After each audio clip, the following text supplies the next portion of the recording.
Senhoras e senhores, boa noite.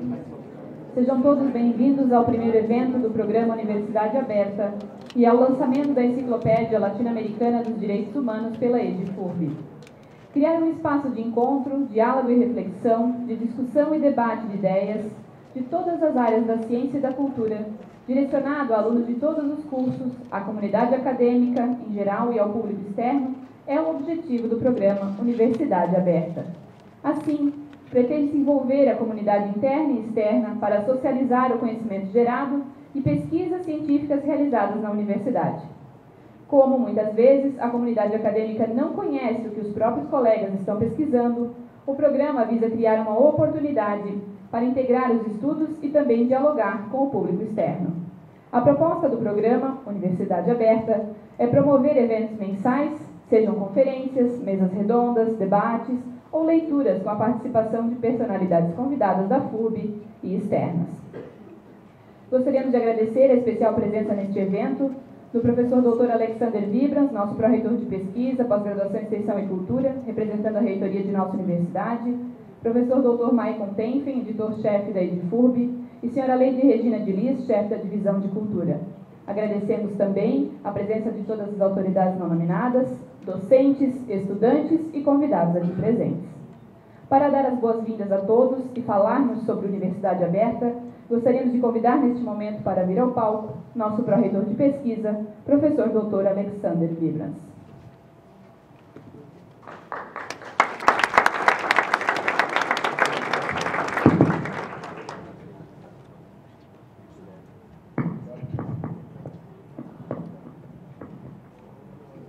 Boa noite a todos. Eu estou muito feliz de ver vocês aqui. Tem que cuidar da minha cola aqui para não esquecer o que eu queria falar. De forma improvisada um pouco, porque o reitor estava previsto para estar aqui, mas certamente deu algum imprevisto que não permite a presença dele no momento. Eu quero agradecer a presença de vocês todos, em especial dos nossos convidados, professor Volkmann, professor Samuel, professor Tarcísio, também a professora Ivone, também ao professor Michael, pela colaboração, a divisão de cultura, pela organização do evento aqui, a Leite, a Regiane e ao Juan, ao diretor da biblioteca, que permitiu a gente fazer uma revolução aqui nessa sala, fazer um pouquinho diferente, também fazer a entrada por aí, e não pelos fundos.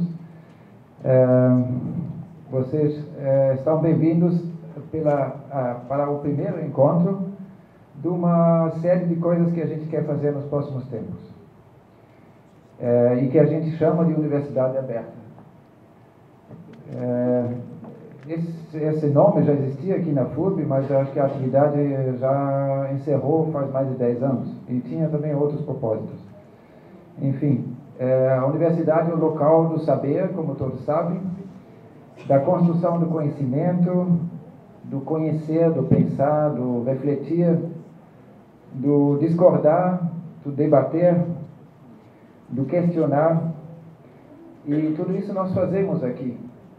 Só que muitas vezes, na maioria das vezes, a gente faz isso de uma forma bem restrita, assim, dentro de uma sala de aula, dentro de um seminário, por ocasião de uma defesa de dissertação, de tese, num grupo de colegas, no café, sei lá, discussões surgem em reuniões, mas a gente não faz isso de forma a se comunicar com os outros entre aspas, né? Então, muitas vezes o colega realmente não conhece os trabalhos do vizinho, não tão vizinho, mas nas duas salas na frente ele já não sabe, o vizinho talvez ele saiba, mas no departamento do lado, que fica a 30 metros, talvez nem saiba o que está acontecendo ali. Então, muitas vezes, ou quer dizer, na maioria das vezes, existem barreiras entre os campi, entre os departamentos, entre as áreas do saber, e a gente quer contribuir para quebrar um pouquinho esses muros, né, dentro da universidade. de fazer uma integração melhor, né, entre as áreas, né, e também a fazer uma abertura, então não só essa abertura para dentro, mas também uma abertura para fora, para a comunidade externa, para a realidade real, vamos dizer assim, né? Nós vivemos aqui, muitas vezes, no nosso mundo de pensamentos, na torre de marfim dos intelectuais, e precisamos o diálogo com a realidade. Por isso, então, essa ideia de tentar criar o hábito de a gente se reunir, talvez sempre numa quarta-feira, uma vez por mês, para trocar de ideia aqui na Casa do Saber, na biblioteca, e abordar os mais diversos assuntos da ciência, da cultura, do saber, de coisas de relevância local. A gente já tem em mente alguma coisa nesse sentido, coisas de relevância global. Tem muitos temas que estão na atualidade, temas atuais e também temas ou questões eternas da humanidade, né? Coisas que os pensadores já estão remoendo lá, né, há muitos séculos. Então a ideia é também estender esse olhar para as grandes questões da humanidade, né? Apresentar, quem sabe, grandes autores, fazer leituras, grandes pensadores. Eu estou pensando, já que o Ivo Tais também faz parte do grupo que idealizou esse encontro aqui, é um grande admirador da Hannah Arendt, né, o Arendt, como você chama ela, né? Eu estou pensando sobre um evento dedicado assim para totalitarismo em geral, em específico, né? Juntamente ainda com esse substrato de alemães aqui, né, que está um pouco, pelo que eu entendi, assim, um tema assim um pouco difícil, né, a ser tratado em Blumenau. Então, uma outra coisa que é a nossa tentativa de transcender também na linguagem. Nós sabemos que todas as áreas desenvolvem, por necessidade e por cacuete, uma forma de se expressar própria, e muitas vezes não muito fácil de entender para os outros, entre aspas, os outros que a gente quer atingir. Então a ideia é realmente criar nesse espaço uma ponte, né, e tentar se expressar, tentar se comunicar para todos os leigos interessados. Eu não estou vendo aqui, na verdade, pessoas da comunidade que não estejam da comunidade atual ou ex da universidade, mas a gente vai fazer um esforço para trazer pessoas da comunidade para esse espaço, e ainda mais a gente precisa ver se a gente se comunica com eles, né, de uma forma fácil de entender. Então, para iniciar, a gente tem o melhor dos temas que a gente podia apresentar, uma enciclopédia. Eu acho que cai que nem uma luva quando eu encontrei o Michael logo depois das ideias surgirem sobre a Universidade Aberta. Eu encontrei ele por acaso, entre aspas, né, no corredor, e contei para ele, e ele disse: perfeito, já temos um primeiro evento, vamos usar o lançamento da Enciclopédia dos Direitos Humanos para também iniciar essa fase dessa Universidade Aberta. Então, aqui uma obra cuidadosamente redigida, pesquisada, com um grande esforço, consolidando e organizando o saber de mais de 70 enciclopedistas do México, Costa Rica, Uruguai, Argentina, de vários países da América Latina, de várias regiões do Brasil, inclusive de 2 autores da FURB, o professor Tarcísio, pelo que eu sei, e a professora Lilian, que são autores de alguns verbetes, né? Então, essa grande obra certamente vai enriquecer o portfólio da editora e vai ser uma obra importante, né? E que vai ser de muita utilidade.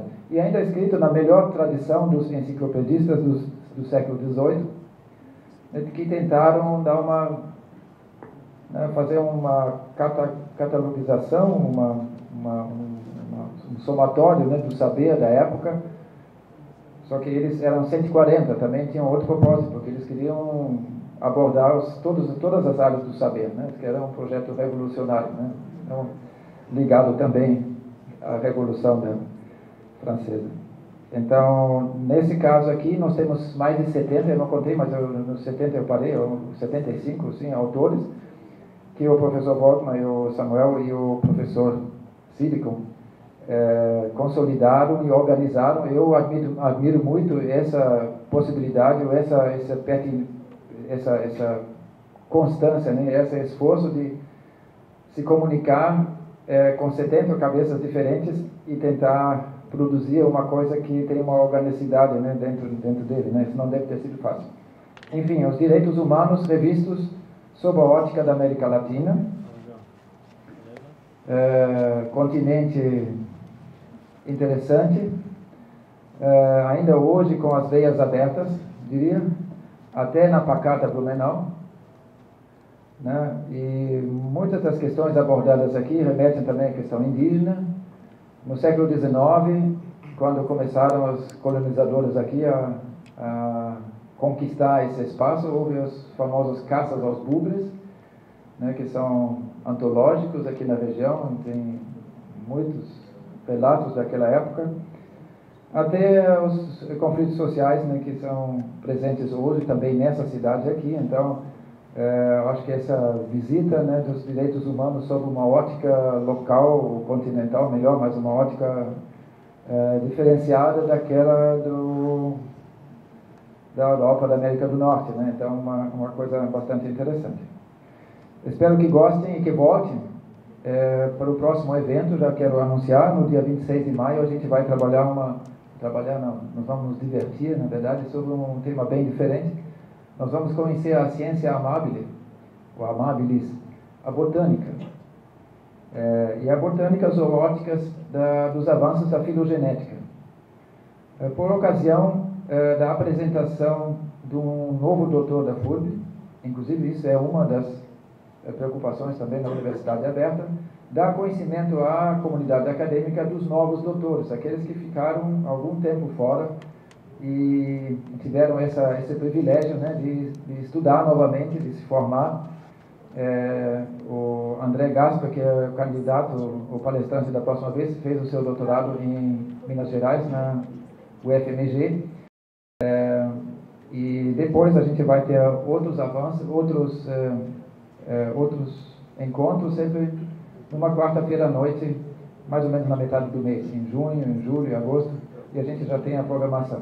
Vocês não precisam ficar tristes, esse site ainda não funciona, porque ele está em construção desde ontem, mas em breve ele vai ser recheado das contribuições. Inclusive, a gente está convidando os nossos convidados, palestrantes, para redigirem ou nos enviarem um texto que futuramente vai compor, sob a coordenação do Maicon e um comitê, alguma coisa como cadernos, né, da Universidade Aberta, eletrônicos ou impressos, a gente não sabe ainda, mas uma memória desses eventos que vão compor, né, essa memória da universidade e está disponível para os outros que não tiveram presente. E também, por iniciativa do Maicon, a gente vai tentar gravar esse evento aqui e nos próximos eventos também fazer a transmissão ao vivo e disponibilizar no YouTube as gravações. Então, muito obrigado mais uma vez por terem vindo e bom divertimento com a nossa primeira rodada de conversas aqui, que vai ser também um pouquinho diferente do que as palestras que normalmente acontecem aqui nesse púlpito, e a gente quer dar uma dinâmica diferente. Eu passo a palavra agora ao professor Maicon. Não, deveria passar de volta a palavra à Natasha, que ela vai chamar cumprindo o protocolo. Obrigado. Obrigada, professor. Teremos agora, então, o lançamento da Enciclopédia Latino-Americana dos Direitos Humanos pela EDIFUB, seguido da mesa redonda com editores da obra e convidados. Passamos, então, neste momento, a palavra ao professor Maicon Tenfen. Um ótimo evento a todos. Obrigada.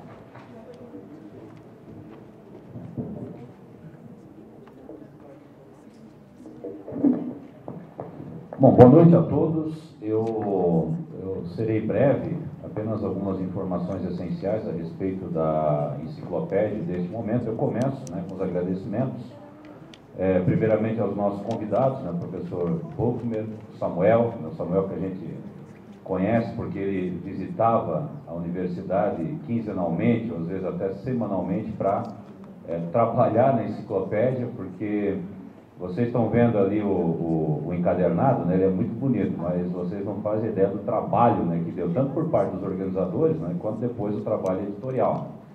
O Tarcísio também, o professor Tarcísio, né, que representa aqui os professores da universidade, o professor Ivone, que vai mediar esse debate, o professor Vibrans, né, da Propex, que organizou este evento, enfim, todos os demais, a Leide, né, o pessoal da cultura, os organizadores, o Felipe, que está aí da TV FURB, né, que está filmando isso aqui, esse momento vai ficar disponível, né, depois no YouTube, como material de consulta também. Enfim, e quem sabe, né, nas próximas nós possamos transmitir ao vivo, porque o objetivo, né, como o próprio nome diz, né, universidade aberta, é abrir a universidade para a comunidade, para debater aqueles assuntos que nós estudamos aqui, né, e não adianta a gente ficar estudando apenas entre nós, né, nós temos que compartilhar, nós temos que espalhar esse conhecimento que é produzido na universidade. Bom, rapidamente, né, eu fui procurado aqui na editora da FURB, e ela, simbolicamente, a editora da FURB, que este ano está completando 30 anos, ela é sediada aqui na biblioteca, ela fica no 3º andar, né, na Casa dos Livros, como disse o professor Vibrans, na Casa do Saber. E eu fui procurado em 2012 pelo professor Antônio Sidecum, né, um dos organizadores da enciclopédia, junto com o Wolfmer e o Samuel.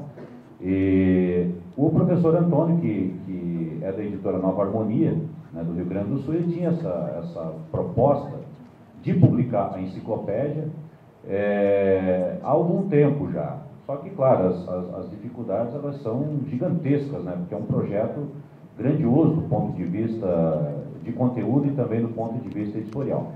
E de lá para cá nós começamos a trabalhar, então tem todo o processo, né, você apresenta ao Conselho Editorial, cumprimento também Elza, Jorge, né, são os membros do Conselho que eu vejo nesse momento, você apresenta o livro ao Conselho Editorial, o livro ele é avaliado criteriosamente, minuciosamente, depois que ele é aprovado, nós vamos atrás dos recursos financeiros para fazer a publicação. Esses recursos nem sempre eles vêm de dentro da universidade, muitas vezes eles vêm de fora, a partir de editais, a partir de parcerias, né, como foi o caso da enciclopédia dos direitos humanos, enfim, e aí nós começamos a trabalhar.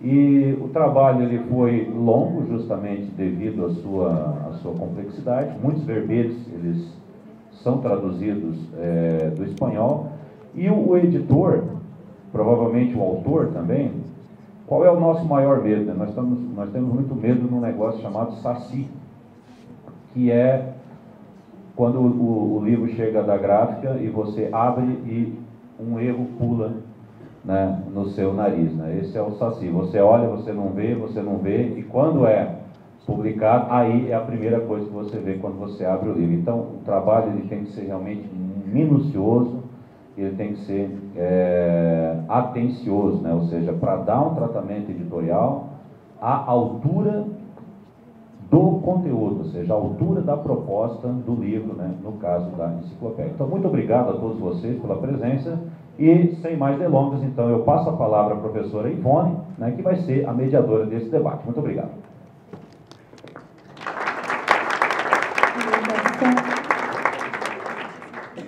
Bem, então, boa noite, né, a todos e a todas. Penso que é o momento, então, de começarmos já com o nosso trabalho, né, para que a gente possa ouvir, então, os nossos colegas, né. Então, eu chamaria, uma questão, como eu disse, da ordem acadêmica, né, em primeiro lugar, o professor Dr. Antônio Carlos Wolfmer, para ocupar conosco aqui. Vou falar brevemente sobre o professor Wolfmer. O professor Antônio Carlos Wolfmer, ele é professor na Universidade Federal de Santa Catarina, onde ele participa do programa de pós-graduação, trabalha também na Unilassalle, é professor também do programa, né, mestrado aqui, colaborador em inúmeras universidades, É professor também em muitas universidades estrangeiras, dentre as quais a Universidade Pablo de Olavide, da qual também me doutorei, no Programa de Direitos Humanos e Desenvolvimento. Professor também na Universidade de São Luís Potosí, no Programa de Direitos Humanos.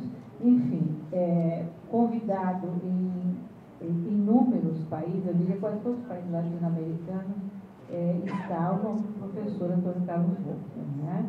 Então, ele é um pesquisador da CAPES, ele é um pesquisador de excelência, e para nós todos que passamos pela Universidade Federal de Santa Catarina e passamos pela honra de tê-lo como professor, como orientador, como foi o meu caso, é sempre uma honra e uma reverência que se faz ao nosso eterno mestre, né? Em seguida, eu chamaria, então, o professor Samuel, né, que também eu conheci o professor Samuel na Universidade Federal de Santa Catarina, hoje ele se doutorando, né, pela Universidade Federal de Santa Catarina, orientando o professor Antônio Carlos Wolff, né, também. Ele é professor no Instituto Federal do Paraná e tem trabalhado esse tema do pluralismo jurídico, né, esse tema da teoria crítica, que basicamente é o trabalho dele, né? E sem dúvida é uma honra, porque eu conheci o professor Samuel também na época em que ele estava no pós-doutoramento com o professor Wolffman, né? E ele sempre lá trabalhando no grupo de pesquisa, junto com todos nós, sempre nas suas contribuições, sempre muito atento ao que vem de novo. O professor Tarcísio, né, que é colega nosso aqui da universidade também, acho que todos nós o conhecemos, por último, porém não menos importante, né, professor, porque é o da casa também, né, a gente faz a referência sempre para os nossos convidados. O professor Tarcísio também se doutorou em filosofia, né? Eu conheci o professor Tarcísio entrando aqui na Universidade Regional de Blumenau, numa época em que ele estava Hegel, e depois disso ele avançou muito, tem estudado muito a questão de direitos humanos, trabalhando no tema da alteridade, né, direitos humanos, enfim. E penso que todos nós gostaríamos mais de ouvir, né, os nossos convidados. Então, eu passaria de imediato a palavra ao professor Antônio Carlos Wolff, né, para que ele fizesse as suas considerações, porque esse tema de direitos humanos, hoje trabalhando já a ideia de uma enciclopédia, né? Apenas para começar a conversa, evidentemente os convidados são eles, hoje nós vivemos uma etapa, e isso já o próprio Boaventura de Souza Santos dizia, Joaquim Herrera Flores dizia, nós vivemos uma etapa da história que nunca se falou tanto de direitos humanos e nunca se violou tanto de direitos humanos, né?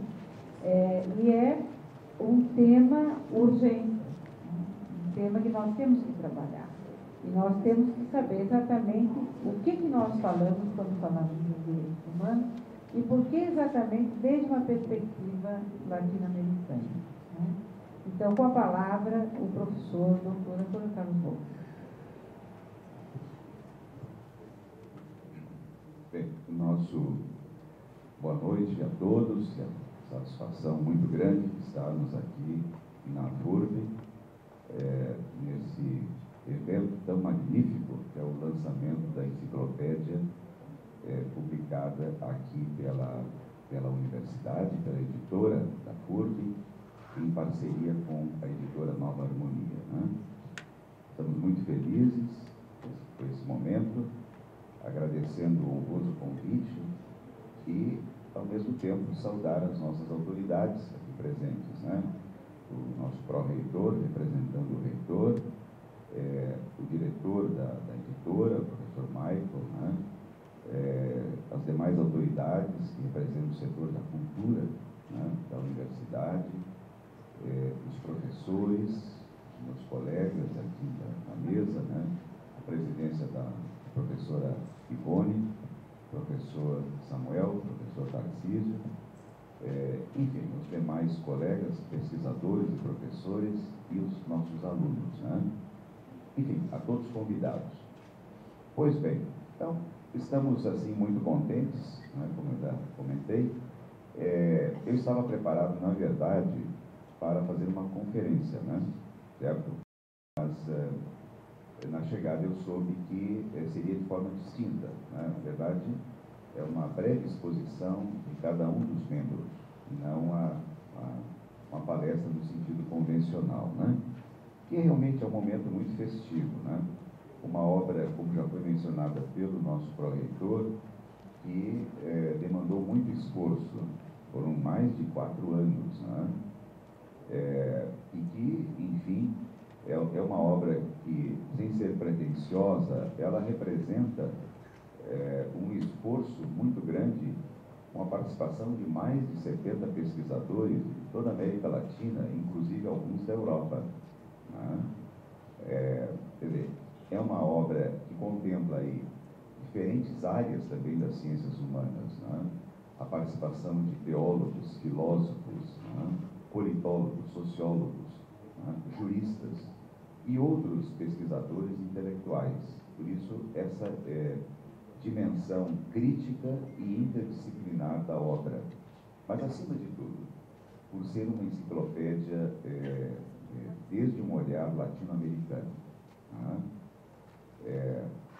E eu estive há pouco mais de um mês no México, onde já levei alguns exemplares para coautores mexicanos, né? E tive a oportunidade de encontrar, numa das maiores livrarias do México, na capital federal, um dicionário de direitos humanos. Né? Aí não me contive, né? Comprei o dicionário e, ao examinar o dicionário, verifiquei que era um dicionário feito na Itália, numa universidade italiana, que mantinha convênio com a Flaxus do México, né? Com esse título, Dicionário de Direitos Humanos. Né? E comecei a olhar e verifiquei que realmente a obra é valiosa, mas muito, muito eurocêntrica, com verbetes que são muito voltados para a realidade europeia.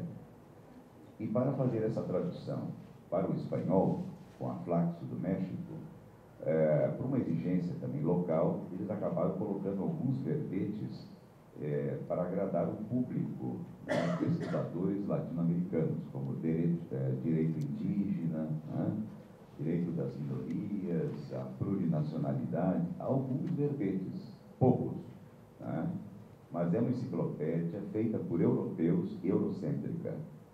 E essa não. Essa é uma enciclopédia, né, que aglutina mais, como já foi comentado, mais de 70 pesquisadores, né, com um profundo olhar latino-americano. Né?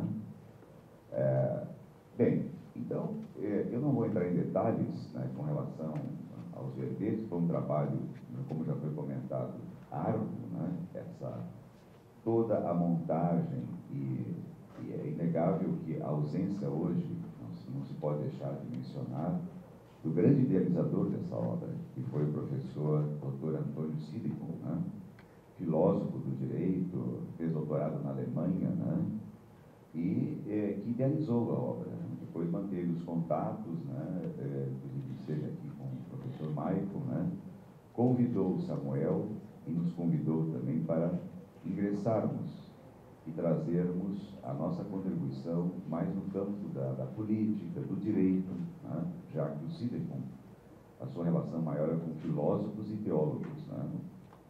E nós nos engajamos num trabalho bastante harmônico, de muita identificação, né? Ou seja, era, sem dúvida, verbetes e pesquisadores identificados com a América Latina. Né? No início, tivemos até que, de uma forma delicada, cortar muitos interessados na área do direito, que é a área que eu e Samuel estamos mais vinculados, né? De até alguns brilhantes pesquisadores, né, na nossa área, mas que a gente sabia que eles iam trazer uma abordagem muito formalista, muito positivista, né? E sem uma vinculação com a América Latina, né? A nossa prioridade era, né, uma enciclopédia com uma filosofia crítica, né, com muita abertura de horizontes, interdisciplinar, e que não deixasse de dar sempre um toque voltado para uma mirada, digamos assim, desde o sul, uma perspectiva latino-americana. Né? Pois bem, então, nossa intervenção tem que ser rápida pela montagem que foi organizada, né? Eu diria assim, a minha contribuição na obra são dois verbetes, né? O direito alternativo e a teoria crítica dos direitos humanos. Né? Bem, no espírito da obra, esse verbete, teoria crítica dos direitos humanos, a partir da página 679, são trabalhados dois momentos. Vou brevemente, assim, uma pequena alusão, né, a esse verbete, né, destacando, porque ele sintetiza muito também uma preocupação maior no âmbito da própria enciclopédia. Né? Então, nesse texto, nós situamos assim dois momentos importantes na história da tradição da cultura ocidental, né? Principalmente a partir da modernidade. Dois momentos. No primeiro momento, busca-se discorrer sobre a formação da teoria dos direitos humanos na modernidade ocidental. Né? E num segundo momento, um questionamento, uma crítica dessa tradição, né, convencional dos direitos, da teoria dos direitos humanos, e aí se propõe, né, numa perspectiva interdisciplinar, crítica, repensar a teoria dos direitos humanos. Né? Então, uma exposição mais clássica, descritiva, e numa segunda etapa, uma proposta de uma teoria crítica dos direitos humanos. Né? Nesse primeiro momento, né, busca-se situar de que essa concepção de que a teoria, a doutrina dos direitos humanos, ela é produto da modernidade ocidental, né, da tradição europeia, a partir dos grandes acontecimentos do século XVIII, né, das revoluções políticas liberais, dos eventos, digamos assim, da articulação de forças de um novo agente social representado pela burguesia, né? E que, a partir de declarações importantes de direitos, cartas políticas, constituições, projetaram essa concepção de direitos chamados então de direitos do homem, nesse sentido clássico originário. Né? Essa denominação de direitos humanos é uma denominação contemporânea, porque ao lado da tradição ocidental vai se denominar, né, pelo menos na modernidade, em grande parte de direitos do homem. Né?